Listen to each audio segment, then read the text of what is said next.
Bienvenue. Aujourd'hui, on va commencer un nouveau cours. Il s'agit de la configuration de services web sur Debian.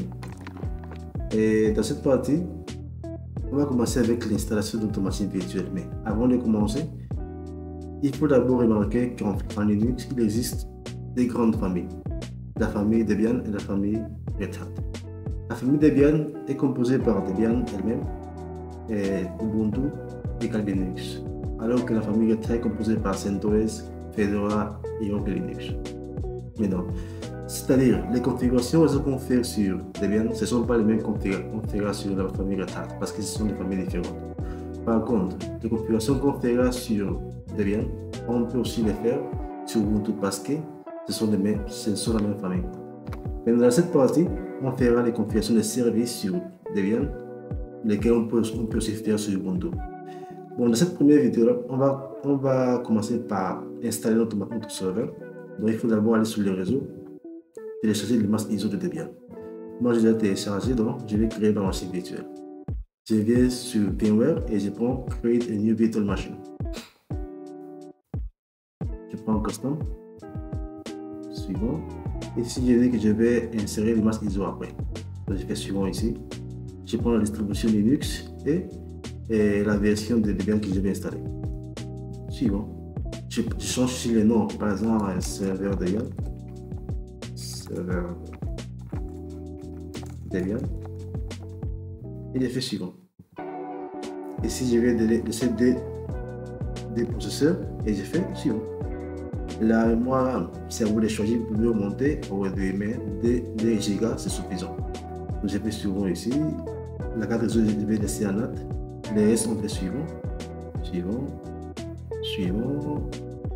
Ici, on peut dire que tous les fichiers seront stockés dans la même disque, pas les disques séparés. Bon, on met ici la première option. Et la taille, moi, par défaut, je laisse à 20. Si vous avez beaucoup de choix à mettre dans votre serveur, vous pouvez remonter le serveur. Bon, je fais suivant ici. Et ça, c'est le disque qui sera créé dans notre machine virtuelle, dans notre machine physique. On fait ici suivant. Avant de cliquer sur Finish, on vient sur Customize pour ajouter l'image ISO. On vient ici sur New CD, Use Image ISO et on va chercher l'image ISO qu'on a téléchargé. Pour moi, c'est Debian 12.8. Bon, je sélectionne ça. Maintenant, j'ai ici le cadre réseau. Dans mon serveur, je vais travailler avec une carte réseau pour faire le téléchargement de paquets dont j'aurai besoin et une autre carte réseau pour configurer les services. Donc je viens sur Add et je prends Network Adapter. Finish. C'est ajouté ici, je le mets en Custom. PEMNet 0.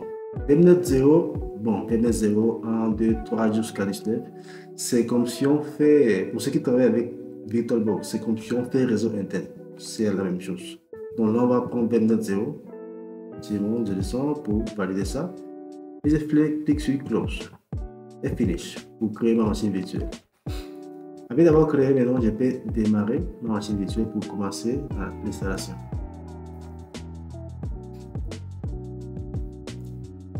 Ici, maintenant, on a les options. Soit installer le serveur à l'interface graphique, c'est la première option, ou bien on peut aussi installer le serveur en ligne de commande. Dans ces cours, je vais choisir, je le ferai avec interface graphique, mais vous, si vous voulez, vous pouvez le faire aussi avec Line Console. Mais si vous choisissez le premier ou le deuxième, ce sont les mêmes procédures pour l'installation. Donc je vais choisir le premier, je fais suivant.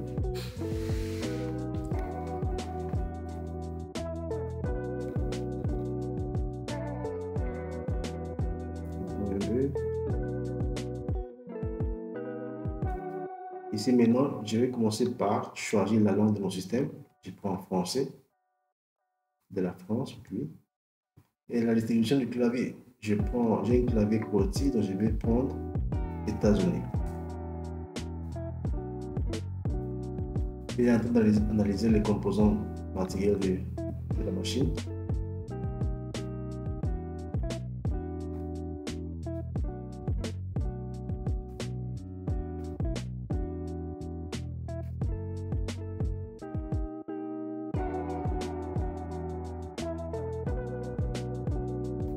Il est en train de vérifier les réseaux. Maintenant, lorsqu'on a créé la machine virtuelle, on a dit qu'on aura des cartes réseau, une carte en NAT et une autre carte en B2.0. Par défaut, la première carte se trouve la première carte s'appelle ENS33, la deuxième ENS34. Mais le ENS33, quand on l'a mis en NAT, c'est elle qu'on va choisir pour faire les téléchargements. Généralement, lorsqu'on installe Debian, on doit l'installer avec la connexion. Donc, on va prendre la première carte, laquelle on a mis en NAT. On fait suivant ici.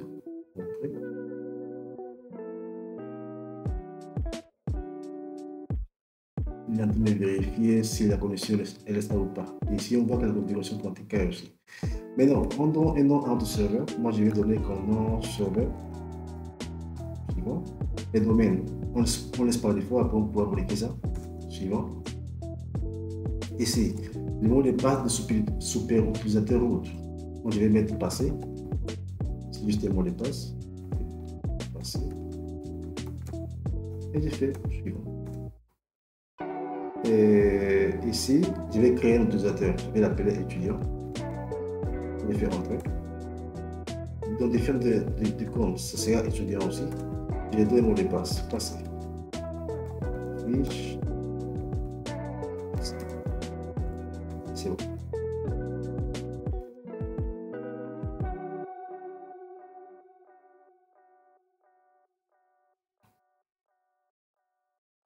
Gestion des disques. Je demande des composants supplémentaires.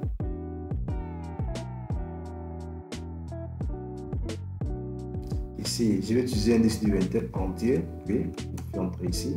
Je choisis le disque qu'on a choisi. C'est 21 Go. C'est 20, mais lui, il a ajouté d'autres. Suivant. Comme j'avais dit lors de la création de la machine virtuelle, je dirais que tous les fichiers seront dans le même disque, dans la même partition. Donc, je fais entrer ici. Terminer les partitionnements avec les changements, je mets puis ici pour appliquer.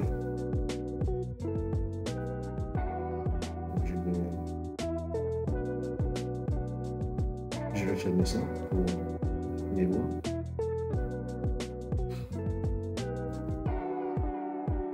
Et mettre ça en pause.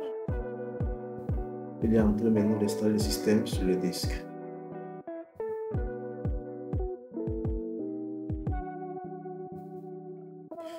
Faut-il en essayer d'autres supports d'installation? Je vais dire que non. Je vais continuer. Je vais prendre la phrase Debian.org pour le dépôt. J'ai fait suivant.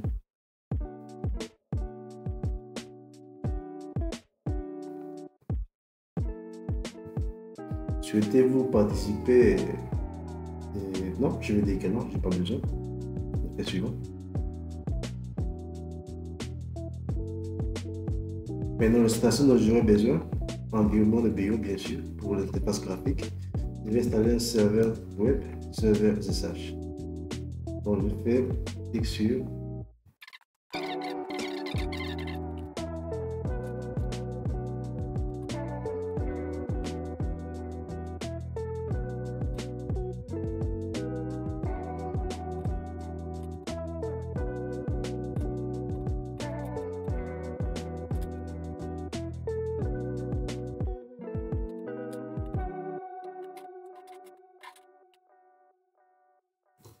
ici, on va faire oui, monsieur, on prend les options.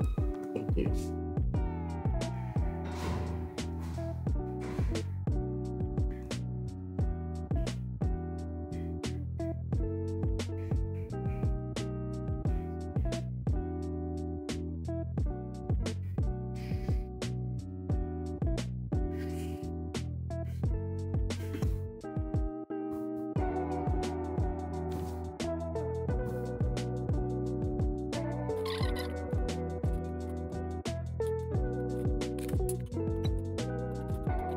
Mot de passe passé. Je me connecte.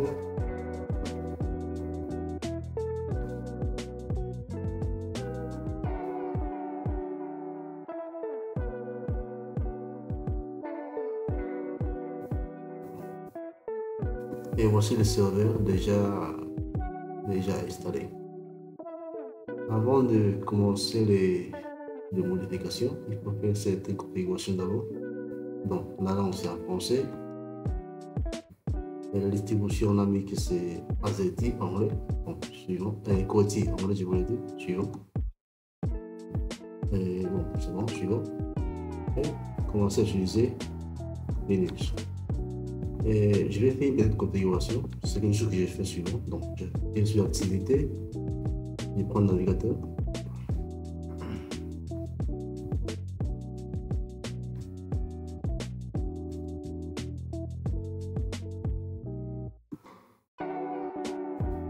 Là, je vais chercher tâches.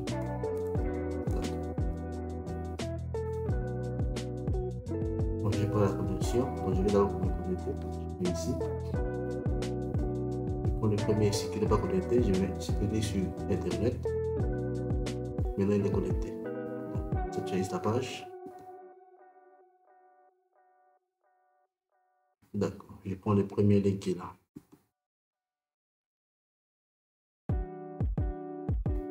Je viens sur installer l'extension du navigateur, configure, continue l'installation, ajouter. Okay. Donc je vais installer le menu qui est ici en bas. Donc je vais installer, toujours bien sûr pour ouvrir le lien. Installer. Après d'avoir fait, maintenant je vais fermer cette fenêtre là. Et j'ai le menu qui est ici en bas. Et moi d'habitude j'aime que ce soit ici, donc je vais configurer. Il doit ici d'acheter paramètres. Donc je vais commencer par je vais ouvrir la taille des icônes. La taille maximale je vais les réduire. Donc je vais d'abord mettre ça à gauche. C'est parti là. Je le mets à gauche. Après la taille maximale, bon, ça peut rester à 80, c'est bon comme ça. La taille des icônes, c'est votre choix. Je le mets à 48. Et le reste c'est bon. Comportement, je vais le faire ici sur minimiser ou s'installer. Je vais ici, ça sera minimisé. Et si je clique encore, ça va revenir. Donc c'est bon. Voici notre serveur de travail et c'est bon pour la première partie. On se voit dans les autres vidéos.